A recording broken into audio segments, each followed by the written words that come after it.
Oh, look at her ring. Oh, that's pretty. She's like, I just want to cuddle. She was on my glove, she can't. She actually, when we're like walking back and forth, she will kind of like lean into your shoulder, which is really cute. But she doesn't like tactile. So we have Clover, the barn owl, over at the barn.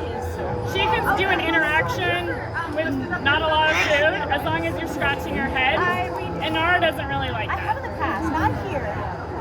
She'll tolerate it, but she doesn't how want it. owls live. And they're very interesting. What is your primary diet? She mostly gets chick, quail, rat, and mice. Why is she here?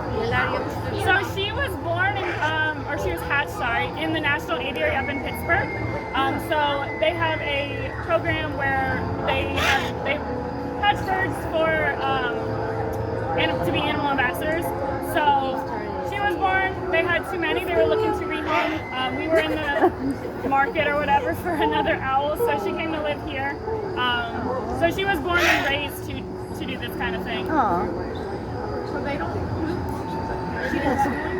She does. It's very rare.